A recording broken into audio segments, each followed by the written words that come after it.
สบายดีทุกคนยินดีต้อนรับทุกคนเข้าสู่ซอนน้องอูร้องสารตอนนี้ทีมงานของแม่ดอนแม่ป้อมแม่ไก่ที่มาจากออสเตรเลียเพิ่นได้มาโรงเรียนนี่ละเด้อโรงเรียนภูประมาณเมืองร้องสารแข่งไซสมบูรณ์โรงเรียนนี้เป็นโรงเรียนเก้าอู้ที่อู้เคยเรียนนะทุกคนเด้อป .3 ป .4 ป .5 ตอนนั้นอู้เรียนห้องนั่นแหละห้องนี้เรียน3ห้องนี่อันนี้จะเป็นอำนวยการโรงเรียน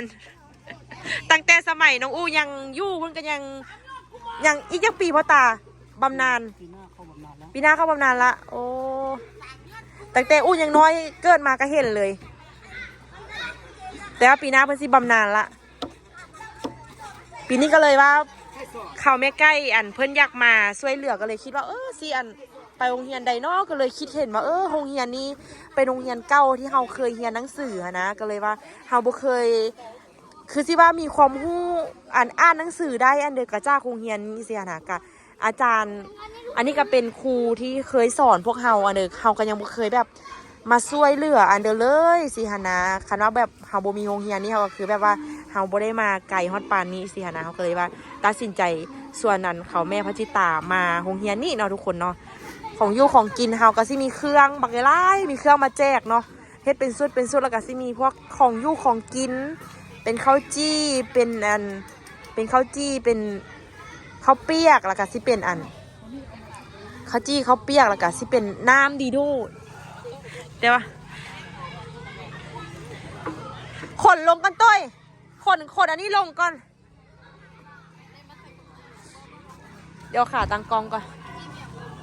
นี่เอาโต๊ะไปใส่เอาโต๊ะไว้นี่อ่ะตัวดีดูบุยเคยไปเอาได้ฮันบอกไอ้พ่อจอยมาให้แล้วจะโทรหาเราแล้วบอกไอ้ติ้งบอกพ่อจอยโอ้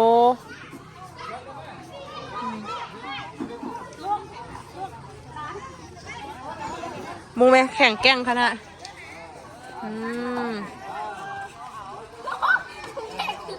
โอ้มือนี้เปียผมงามแต่งตัวดีนะมือนี้เนาะงามแท้มือนี้มีแต่คนแต่งตัวงามๆได้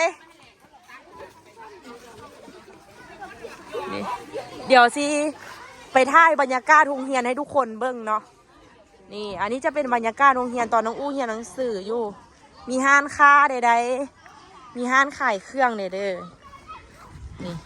อันนี้จะเป็นห้านขายเครื่องเนาะ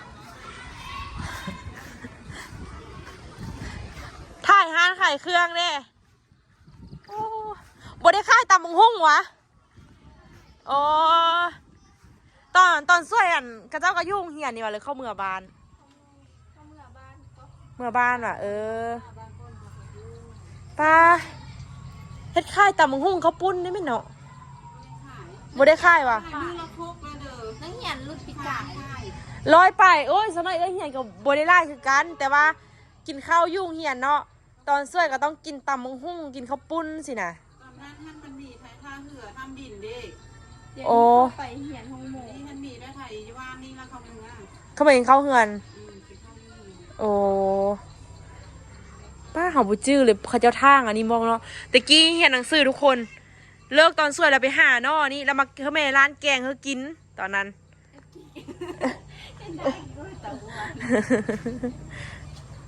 ขนมอันละ1,000 2,000โอ้บูได้ที่เนาะอัน5,000ก็เนาะ5,000บ่ได้ค่ายเนาะเดี๋ยวอันนี้สิให้เบิ้งถ่ายบรรยากาศโรงเรียนให้เพิ่นเบิ้งพ่อตาตะกี้อันเฮียนอยู่นี่3 ปีจะเฮียนอยู่ป .3 ป .4 ป .5 อันนี้จะเป็นห้องเดี๋ยวน้องอู้ที่ถ่ายบรรยากาศให้เบิ้งเด้อถ่ายบรรยากาศให้เบิ้งอันนี้เป็นห้องปอเกียมอันนี้นะเบิ้งเด้อห้องปอเกียมนักเรียนก็สิเป็นแนวนี้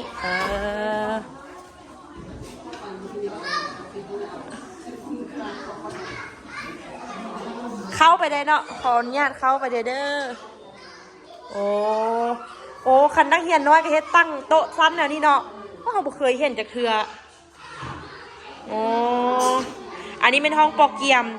สิมีปอเกียมป .1 ป .2 ป .3 ป .4 ป .5 อยู่ลาวสิมีฮอดแต่ป .5 เด้อแต่ว่า คันฮอดมัธยมแล้วจะมียุ่งมเจ็ดมหนึ่งมสองมสามมสี่มห้ามมเจ็ดเว้าภาษาลาวได้อยู่ตีนเว้าได้เนาะส่วนหลายนักเรียนอยู่นี่กะพอบ้านนี้จะอยู่บ้านอันเป็นบ้านคนมงเด้ส่วนหลายนักเรียนมันก็สิแบบเป็นไอ้น้องมงเฮาเสียนะเป็นมงแล้วภาษาลาวเพิ่นก็สิแบบว่าบ่แข็งปานใดแต่ว่าโอ้มิตาว้าวหาก็เห็นมิตามาโรงเรียนทุกมื้อติโอ้สบายดีป้าเจ้าจิเป้าเหรอจิเป้าโอ้จิเป้าเเห็นอย่างกวดเรียกบ้านมานี่นะโอ้เขียนได้ย่ว่ามีตาคักอยู่บ่มาโรงเรียนอ๋อโอ้กุ๊บกิ๊บก็มาโรงเรียนละสำคัญเนาะนักเรียนฝากเนาะคักก็จะได้การนี้เพราะว่ามันมีโครงการมีจุ้งที่เราจำไม่ให้หน่อย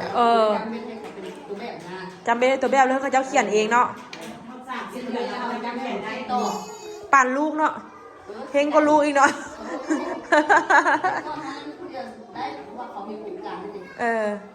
เขียนลูกมันเนี่ย มันมีจุ้งแบบให้มันเขาเขียนเด้อกินข้าวเปียกกินข้าวจี้กินวุ้นกินขนมกินอันใดอีกเนาะกินดีโดกินได้เครื่องนุ่งอีกได้เสื้ออีกได้ทรงอีกได้บิ๊กอีกได้สอสีอีกดีใจคักบ่อยากได้บ่อยากได้พออยากได้ยกมือขึ้น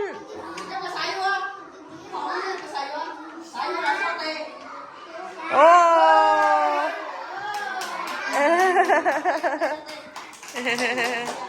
มีตาบ่อยากได้ตีบ่ยกมือเลยแม่อยากได้นะเต้เดี๋ยวไปเบิ้งอันนี้มันห้องปอกเกียมเนาะเดี๋ยวไปเบิ้งห้องปอนึ่งบัดนี้อ๋อนี่ปอเด้อโอ้ปอนึ่งอยู่พุ่นถ่ายรูปเป็นเด้ออันนี้ห้องปอสองโอ้เสียเบิ้งดูห้องปอสองของเฮียนแบบเด้อเนาะสาเหตุให้สัตว์ป่าและสัตว์น้ำตายหรือหนีไปทางอื่น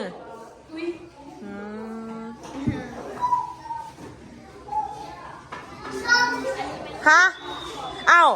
สิเกียนเฮียนห้องป .2 ละเอาเข้าเฮียนให้เด้อคือว่าปุปลดหมวกต้องปลดหมวกป้อเฮียนหนังสือเอ้าแก้มก็เฮียนป .2 คักเทว่าตั้งใจเขียนให้เร็วเด้อจักน้อยเดี๋ยวเพิ่นเอาข้าวเปียกให้กินก่อมีข้าวเปียกได้มีข้าวจี้ได้มีวุ้นได้มีขนมได้เสื้ออีกได้เสื้อได้สุดอีกได้สุดกีฬาอีกฮะ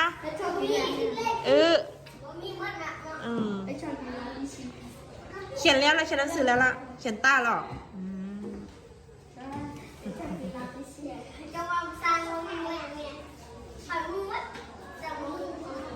จิเก้นนี่คือเบาๆไปเดี๋ยวกาเบาตัวเองก็เป็นมงคือกัน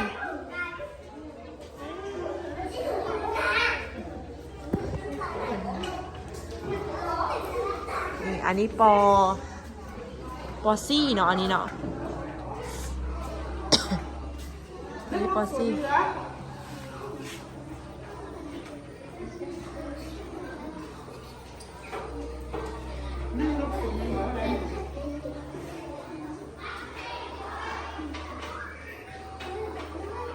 อ่านเลข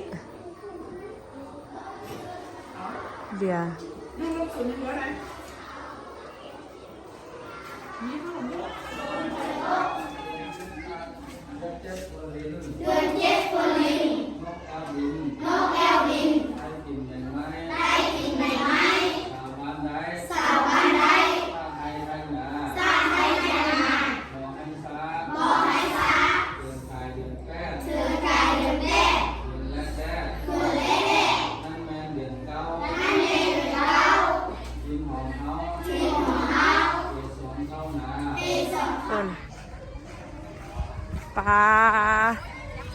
ของกิน อันนี้แม่นปักของกินนี่ใส่หอมเนาะอยากกินอีกเลยโอ้อันนี้อีพ่อเอานะมาเถอะต้ยไปเอาน้ำพ่อดูนี่เอานะมาให้ดีโดรอด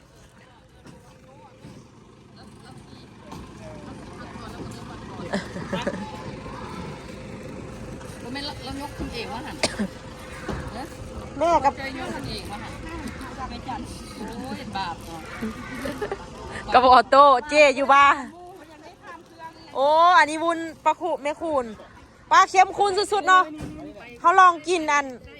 เขาลองเอามาจ้องนึงละ4เมื่อคืนนี้ว่านแซ่บขนาดจ้องทำอีทนะ โอ้แข่ง แข่งปึกกันบ่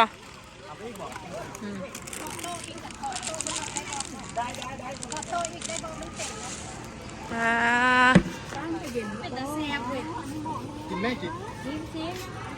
แต่หน้ามันนะ แล้วบริกินเสียดายแน่น่ะ เอิญเพิ่นออกมาเลยบ่ได้อันนี้เก็บที่ห้องใหญ่ห้อง เพราะตาให้เด็กน้อยออกมาได้บ่มากินก้อนกินแล้วจังค่อยฮับเครื่องได้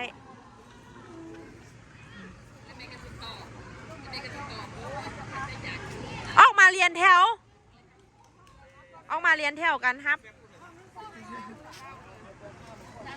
อันนี้เป็นทีมงานเขาเนาะทีมงานสู้ปะถอย ลูกพลานมาเด้อเอาไอ้ต่างก็ใส่เสื้อสู้คนไว้มาเนาะผู้ใดอยู่ต่างประเทศอยากเฮ็ดบุญเฮ็ดเท่านั้นมาเฮ็ดแบบ วันนี้เอาแมวก็ชีวิตวันนี้ เอ นะ อ สู่ชีวิตขนาด แต่ว่าก้อนซีมาได้ต้องใจมาก้อน ต้องอยากมาได้แท้ ต้องตั้งใจมาเฮ็ดเพราะมันชอบลีก เพราะมันซอกลีกมันบ่เป็นทางผ่านความหมายฮะนะไม่ว่า มันไปง่าย อากาศก็ดีดี จะเอา โอ้ยมาละน้ำ เย็นสบาย ใส่รถเหรอ โอ้แต่ว่ามื้อนี้อากาศดีอีหลีบ่ฮ้อนบ่คือมื้อเฮาไปอะพลใส่อันฮ้อนเนาะ ขนาดเดือน12ได้ เออ เอาลูกทบออกเราไล่ส่งมาใส่ต่อแม่ไปทางนั้นเลยน้ำ แม่นผู้ยมผู้ยม อากาศดีทิวทัศน์ คันเฮาสิไปดินผ่าแซ่เขาต้องข้ามผู้หน่วยนี้ไปเออ ขี่รถบ่ ขี่รถขี่รถขึ้น ทั้งขี่รถละแม่ขี่ขาดอยู่ห้านดอกแม่ขันยางแม่ รถแข่งฮอดเลย รถจะฮอดเลยฮอดตาดเลย ข้างหน้ามีเซเว่นโห ไปวากิก เอาลงรถละ เด้ ลงรถละก้นลงซ่า เฮ็ดแล้วเนี่ยเบื่อเกียมเครื่องตำบักหุ่งเลยก็ไปแล้ว มาเอาเป็นกวดการมาก็ได้ เปอ เอากวดการแล้วไว้10 นาทีนึง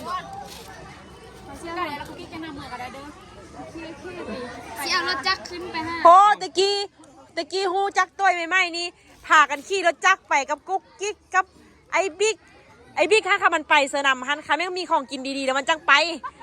เฮ็ดคลิปพะนะถามว่ามื้อนี้เฮ็ดคลิปมันมีอันเด้อมันว่าเออ ถามก็ว่าเฮ็ดอย่างกิน เฮ็ดหยังกิน เป็นแต่ไปกูจะไป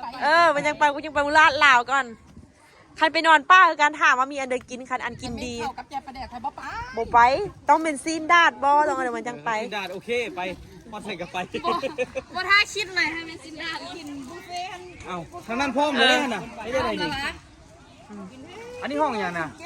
โอ้ยต้องเกี่ยมเครื่องอันนั้นร่วงหันร่วงใหญ่ อ๋อหายกระจก คุณยังร่วงใหญ่ใหญ่ใหญ่ พูดเถอะ จับเอาบ่วงเอาเด้อไอ้ย่างมาจับเอาบ่วงเด้อ เอาผู้ละอันเด้อเอากายแล้วมันเดี๋ยวมาพอกันได้บ่วงนะบ่บ้องเอานี่ จับเอาบ่วงเราจึงเอาเปียก เขาจี้เดี๋ยวยายเพื่อนเด้อเขาจี้กับวุ้นย่างไม่แล้วเอาเขาจี้ มาพี่เลยมาพี่มาเอากระชี้นี่เอาได้อยู่ล่ะ เอาได้อยู่อ่ะล่ะ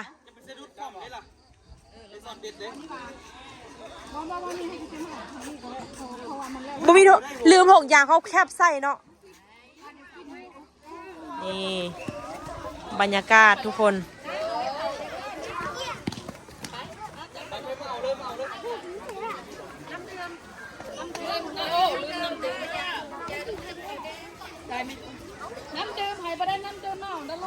แล้วมาเอาน้ำดื่มอีกเด้อ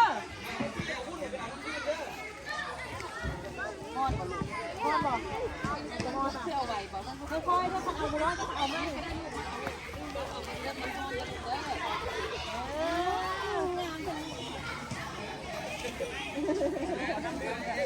คือเล็กนะลบคนนั้นมาคือได้อยู่ในไทยทีแรกจะได้หรออ่ะดีรีบจับเอาเลยจับเอาพูดอันเลยจับเอาพูดอันเลยเดี๋ยวรถมาแม่กินข้าวเปียกนะ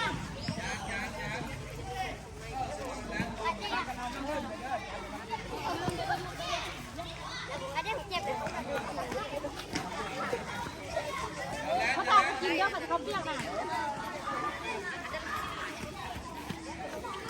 เอาเลยกินข้าวเปียกเอาแม่หนึ่ง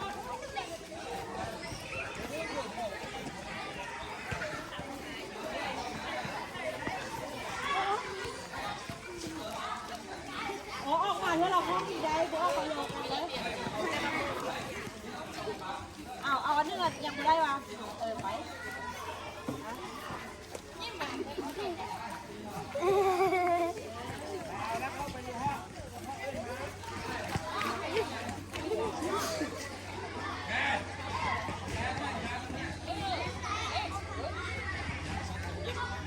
กูว่าเชือกเลขอันนี้คือเก้าอีก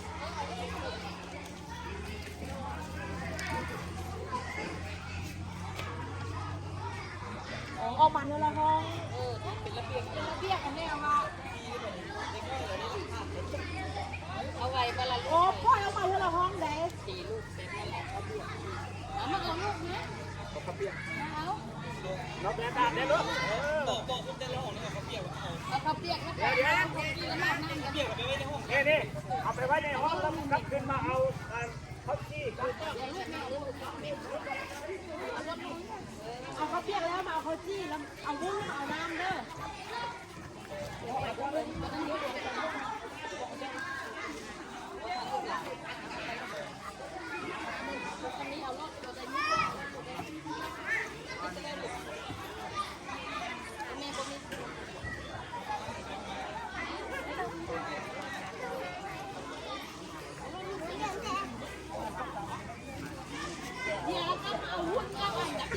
จี้กับน้ำเด้อ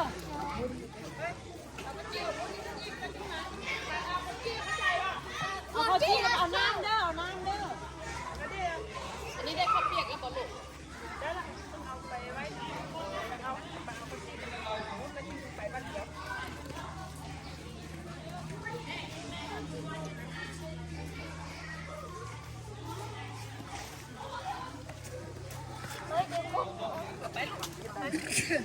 ได้แล้วบ่หน้าไปแล้วบ่ได้น้ำแล้วบ่แล้วไปเอาข้าวจี้กันนี่เราเจ้าซี่แล้วก็ส่งลูกเข้าใจเลยแล้วข้าวหนูกินแล้วมันก็ลำเชียงได้ข้าวเปียกน้ำไปแปลงข้าวจี้ข้าวจี้กับเปียกโอ้ผักกะหรี่ข้าวน้ำดิ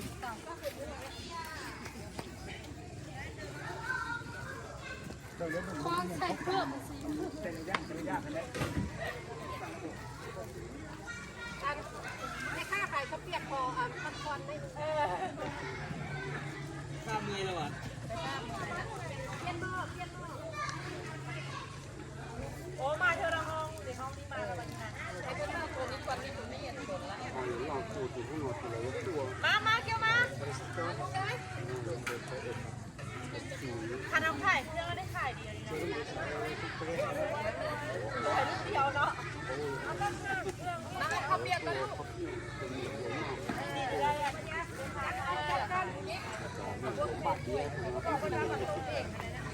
ี่มาเอาดิเอาวุ้นเอาพี่ลูกนะพี่เอาข้าวเปียกไปแล้วมาเอาวุ้นน้ำเอาน้ำในห้อง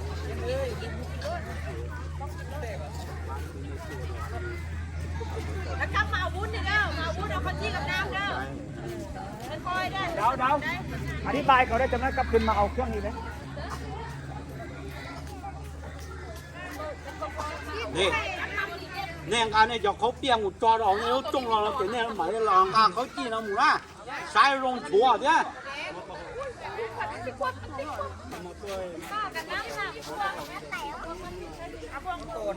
สายก็ต่อแล้วจัดเจ็ดดาวเจ็ดชัวแล้วเนี่ย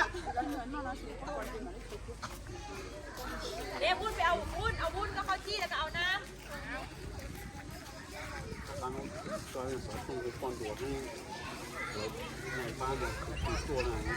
น้ำกินลูกน้ำกินเด้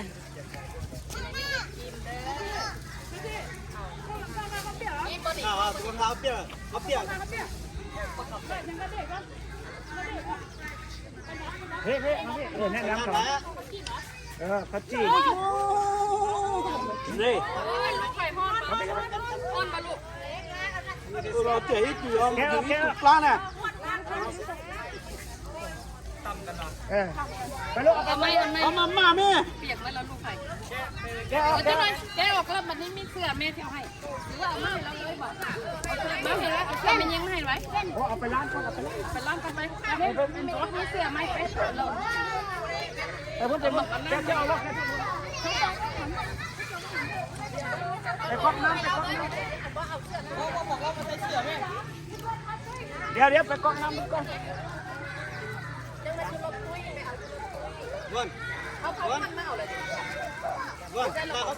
ก็ตู้ไล่เราก็บอกตรงแล้วเขาเปี้ยเลยอ่ะจ้อ ทีนี้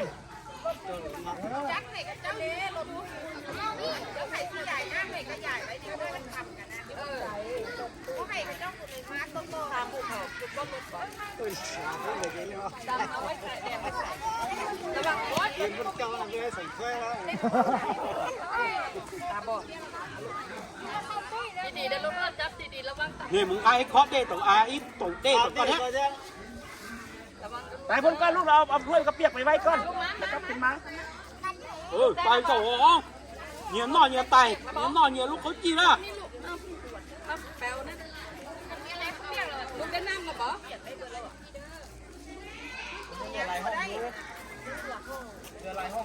อันนี้เขาก็ยังไม่ได้ปล่อยออกมา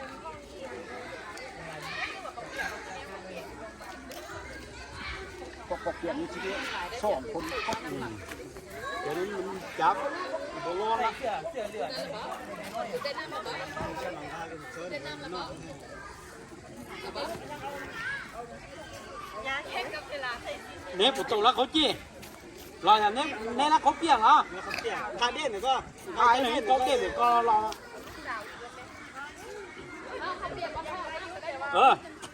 เดี๋ยวลองกันเหรอเนาะ ยังสองห้อง ไอ้เขาเด็กก่อนแซ่ขึ้นได้แล้วครับเพียงได้แล้วกลับกันที่นี่ ในคุกบรรจุเอาบรรจุตาลาย ไม่ใช่น้ำท่อนหน่อยนะ เพ่ลูก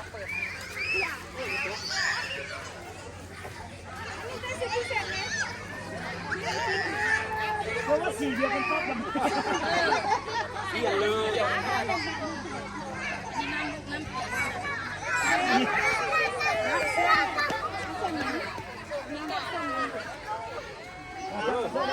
ไป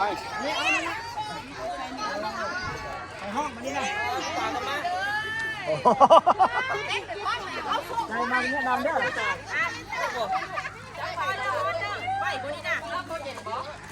ครูประจำห้องต้องเอาเด้เอาช่วยกันเด้ เอาโจมไปช่วยเด้อโบราณนะ ครูประจำห้องต้องเอาทับไป เอาแต่น้ำเขาบอกว่าเขากินขึ้นมาก่อน เอาวุ้นขับไปแล้วเอาไป เอาเนี่ยไปก่อน ไปเอาตัววุ้นไปเอาขนมไปเอาขนมให้เราเนี่ยเลยมา เอาไปยายให้ก็ได้ ให้ครูประจำห้องก็สองคนเด้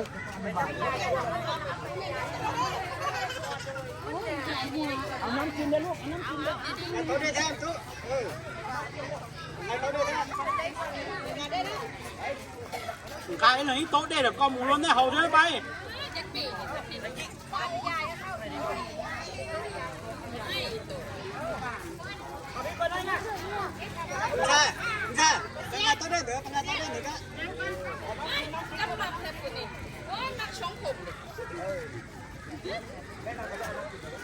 ở đây chứ ngà tao đây tao thế nó chỉ biết ngà tao đây nữa เขาเปียกให้ครูประจำห้องเอาไปส่งให้เขา เอ้มึงไปโต๊ะเด็กกูต่อหมูก็เอาเดี๋ยวไป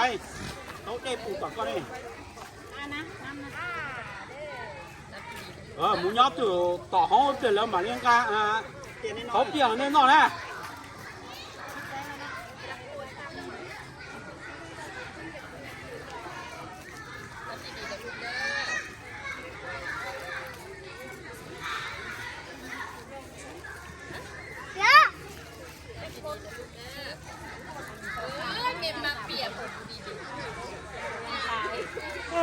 กุบกิบงาม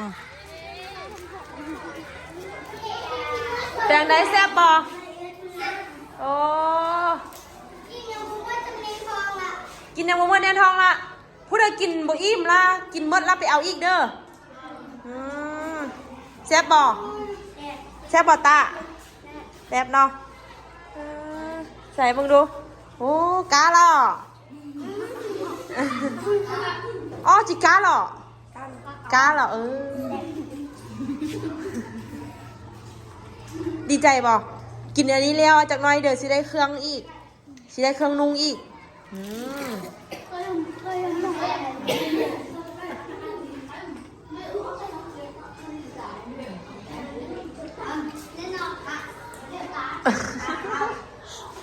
แซ่บบ่หวานกินบ่อิ่มกินบ่หมดกินให้หมดเด้อแซ่บแห้งเบิ่งเด้อน้องอู้จะเอาบรรยากาศเด็กน้อยกินให้เบิ่งพุ่นแต่ละคนกินอิ่มหนำสำราญกันหมดทุกคนโอ้กาเหรอย่าจิกาเหรอกาเหรอกาเตี้ยๆเหรอ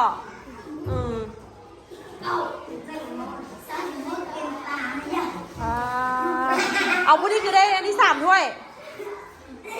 กินอันนี้กินโมมดมากินโมมดแล้วให้ผู้นี้โอ้ก็เลยกินผู้เดียว3 ถ้วยเลยปื้อไทยหูไปก่อนผู้นี้ได้กิน3 ถ้วยหู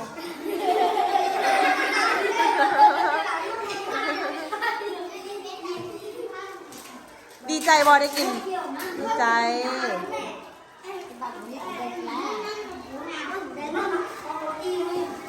กินข้าวจี้ได้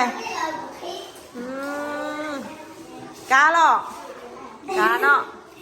กาหรอคนน่ะซิมดแล้วผู้ใดก็ได้กินข้าวเปียกพากันเฮ็ดตั้งแต่มือตั้งแต่มือคืนนูทุกคนนี่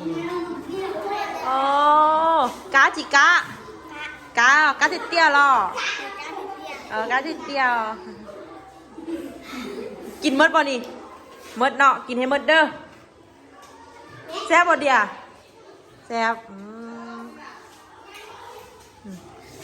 ปุ่นกินทางข้าวทางหวานปนกันเลยแซ่บเนาะกูเดือดคนโอ้ก็ให้ไอจีกูจีบเป้า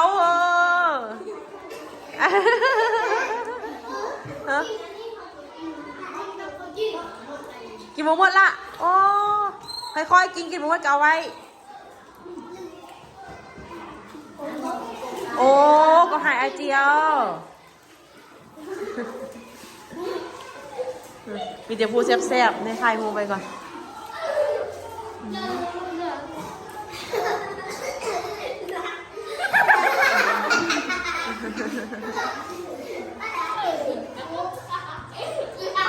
แซ่บพูดเลยกันเลย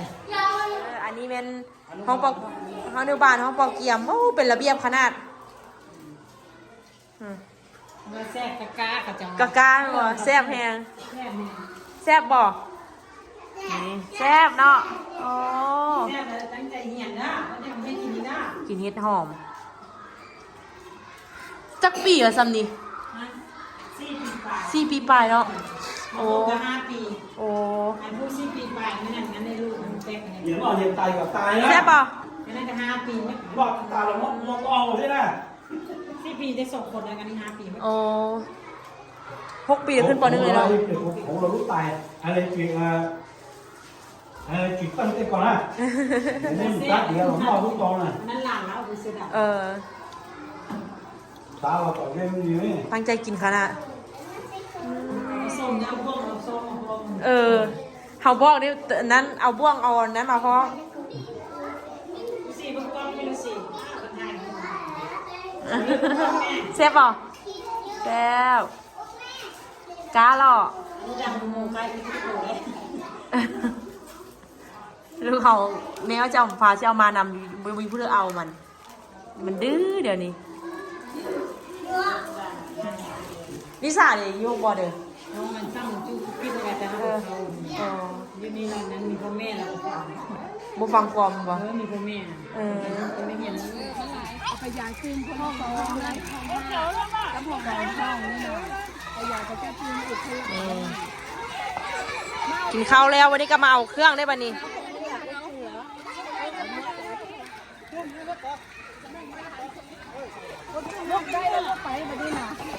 นบเด้เอ้ยเจ้าแน่ นบกันนบกันลูกไก่ได้เกิด เดี๋ยวพี่ก็ไม่เกิดเรื่องเขาเกี่ยมกูนะตามน้ำก่อนนะป้าต่อไปนี่เดี๋ยวมันก็นี่ต่อเขาบอกเกี่ยมนะ ได้แล้ววันนี้ ขายเป็นแล้วมันจะคนจะไล่เราเนี่ยนี่มันใช่ไหมมันจะ ลูกศิษย์ไปเขาแพ้กันลูกศิษย์ได้ยังไง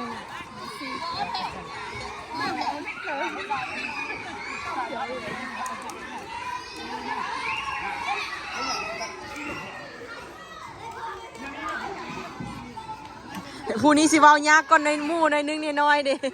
ต้องได้มีครูจับตลอด ได้สองอย่างเดียวลูก ซื้อเด้จากได้อันนึงก็ว่าอันนึงบนนี้ไม่มีเล่ห์เหลี่ยมเหมือนเดิมบนได้คิดว่าจากได้2ได้3นะคิดว่าได้อันนึงได้อันนึงก็พอบ่โลภบ่ฮู้หยังบ่มีตาโหดีใจยิ้มหุบๆอยู่ไงมันได้ยิ้มหุบๆอยู่มาบัดนี้นะ โอ้คุณนั่นสูงก็โมยี่หน้าวะก็เป็นยังเป็นยัง บ่ บ้ายิงต้องหลังนี่ยังไม่ยิงอยู่พี่ แม่ยิงต้องอยู่นะแม่ยิงมาบัดนี้นะ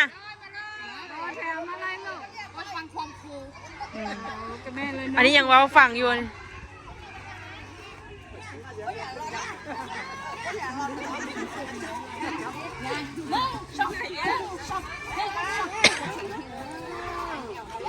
มาพี่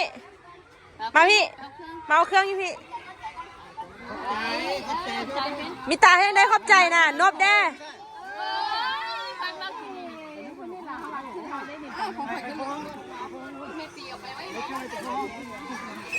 พูดนะ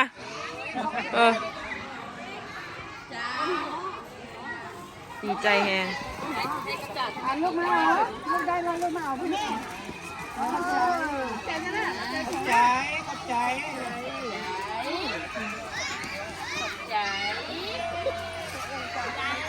ใส่ถุงอ่ะโอเค มีคนก่อนมาได้มีลูกเอาลูกได้ลูกไปบ้านนะมีน้องล่ะไปท่าเอาข้างหลังเด้อลูกพิษทุกคนนี่น่ะมาแล้วนี่เอ้ามาแล้ว พูดได้ยังพูดยังพูดอยู่ เดี๋ยวนี้จะคุยยังไงสุดเหนียวแล้วลูกได้แล้วลูกไปโอเคได้จากคนไปแล้วสรุป เอาเคยดูนะกลับมา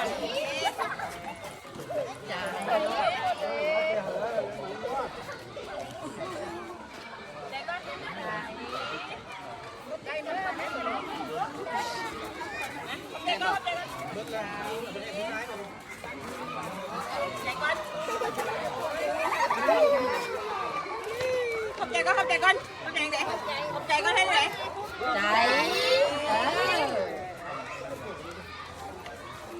ใจท่านโมเมนต์นี้คือในสัมภาระเนี่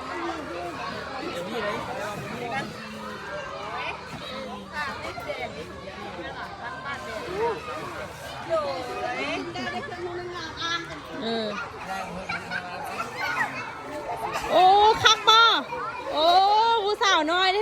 ได้ของกินได้เด้มักบ่สายบังดูได้อีหยังเด้โอ้ได้ชุดสีฟ้าบังดูได้สีอย่างอันนี้นะโอ้ได้ชุดนี่อีกมักบ่นี่นะดีใจกำลังคนเมื่อว่ากูได้เลยเนาะคนว่ะ